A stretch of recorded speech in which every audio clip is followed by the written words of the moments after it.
Olá, bem-vindo de volta ao Café Colombo. Hoje vamos conversar com o professor de Ciência Política da Universidade de São Paulo, Bruno Speck. Ele é especialista em temas como transparência, corrupção e financiamento de campanha. Em ano eleitoral e em um momento em que o Supremo Tribunal Federal debate o financiamento privado de campanha, o que um dos maiores especialistas do país tem a dizer sobre possíveis mudanças na forma como os políticos angariam recursos eleitorais. Professor Bruno, é um grande prazer conversar com você aqui no Café Colombo e nada mais adequado essa conversa do que num ano eleitoral, um ano em que o Supremo Tribunal Federal está debatendo essa questão do financiamento privado de campanhas. E para a gente começar essa conversa, eu gostaria de fazer uma pergunta teórica. Existe um modelo que pode ser apontado como o modelo ideal de financiamento de campanha? E se esse modelo existe, qual país se aproximaria mais dele?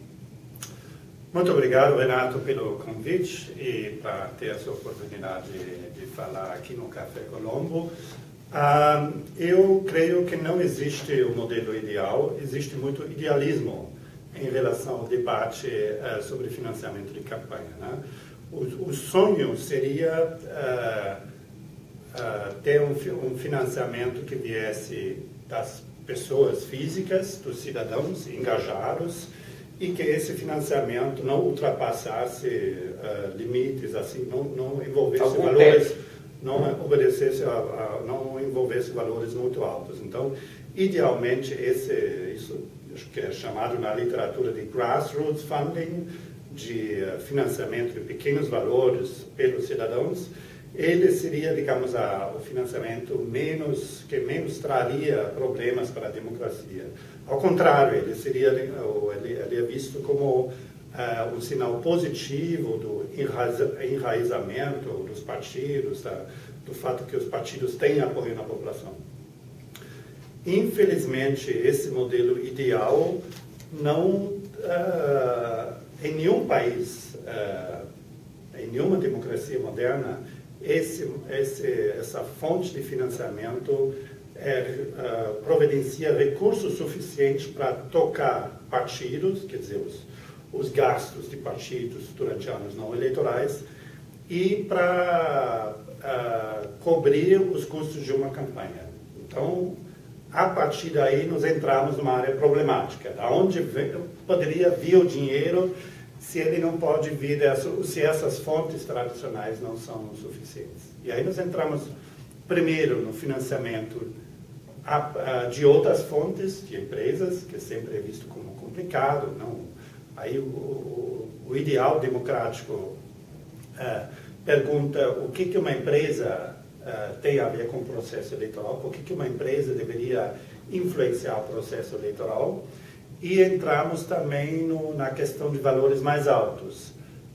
Se cidadãos doam, não 100 mil reais, mas 100 mil reais, quer dizer, se eles doam valores muito altos, eles têm uma influência muito grande para a política, e aí a questão isso é legítimo, quer dizer, diante do ideal democrático que cada cidadão deveria ter peso igual, cada um tem um voto, então transferindo essa regra para o financiamento, cada um deveria ter mais ou menos a mesma chance de influenciar o processo eleitoral via recurso. Se nós adotarmos esse ideal, também esses valores, essas doações de valores muito altos vindos de cidadãos não são apropriadas. Então são dois problemas.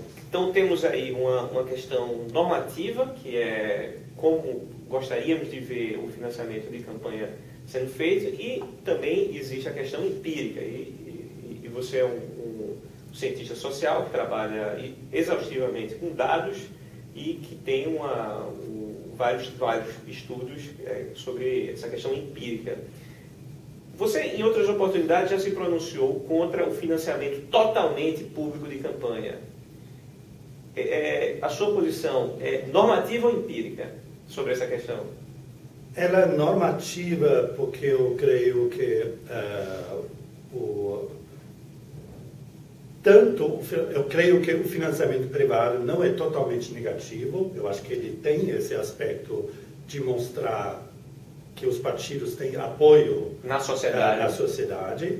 E também não tenho uma posição normativa tão clara contra o financiamento por parte das empresas, porque as empresas também representam segmentos econômicos e, por outro lado, os partidos que recebem financiamento de segmentos econômicos, de grupos de interesse, vamos chamar assim, de grupos de interesse, eles também respondem a esses grupos de interesse. Quer dizer, isso cria também uma responsividade dos partidos junto aos setores da sociedade.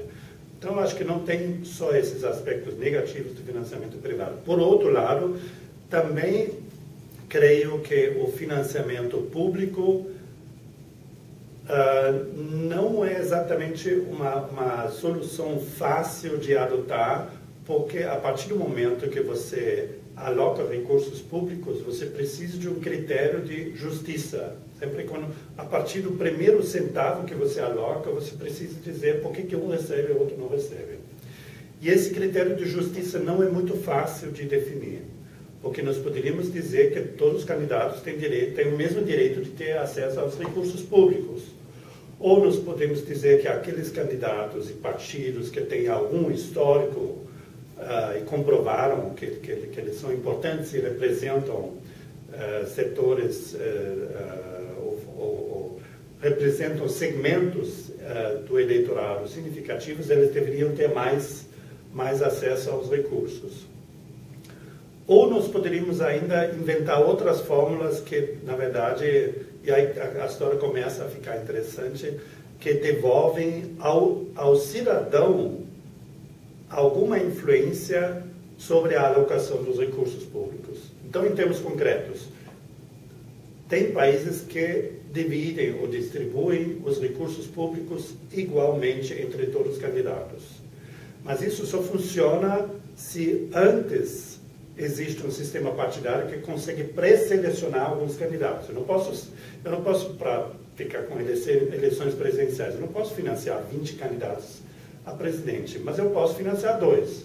Esse é o sistema nos Estados Unidos. Ele oferece, após as primárias, quer dizer, nas eleições gerais, ele oferece financiamento público, eu acho que $100 milhões, para cada um dos 2 candidatos que foram pré-selecionados. Então, esse é um modelo que é interessante. Na Colômbia tem um modelo... Então, o segundo modelo de distribuição de recursos públicos é o modelo que está em vigor no Brasil, alocando os recursos proporcionalmente ao sucesso eleitoral no passado.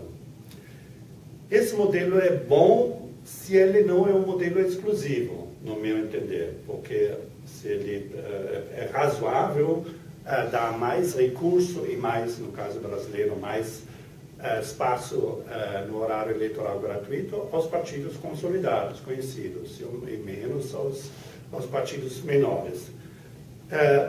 O problema, no meu entender, começa quando essa é a fonte exclusiva de financiamento.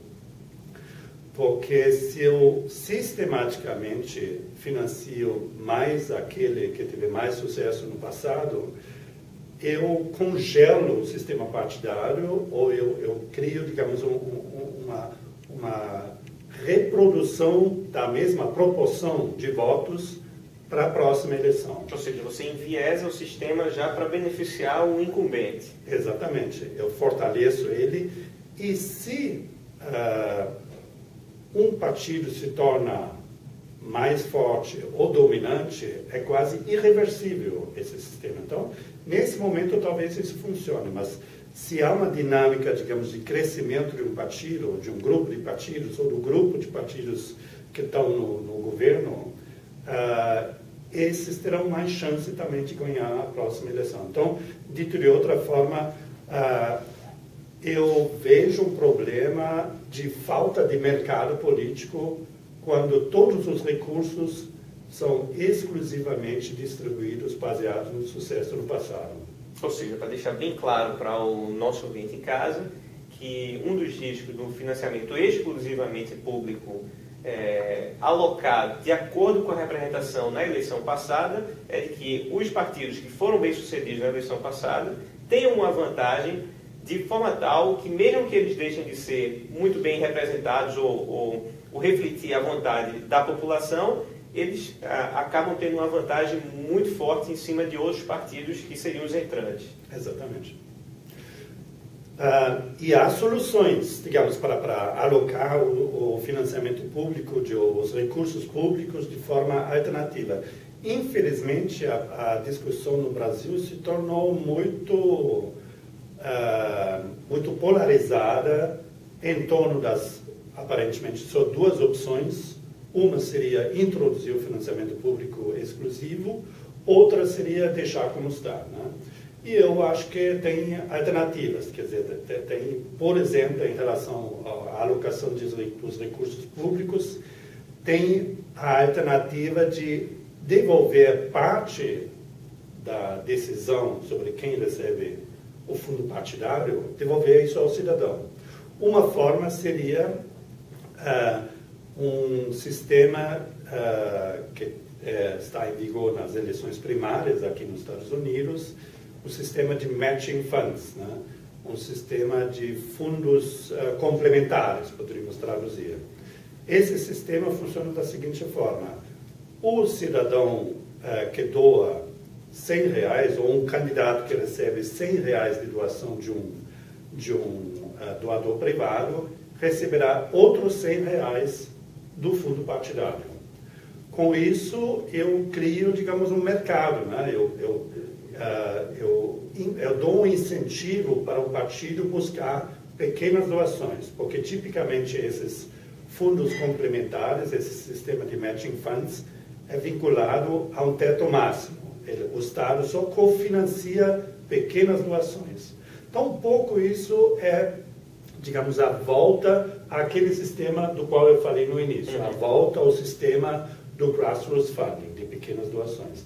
Essa é uma forma de coparticipação do cidadão no fundo partidário, na alocação dos recursos do fundo partidário. Então, de forma bastante pragmática, se a posição que hoje a OAB e outras entidades estão lutando para fazer um fundo exclusivamente, um financiamento exclusivamente público, dadas as regras atuais, ele tenderia a concentrar o poder em quem já está representado.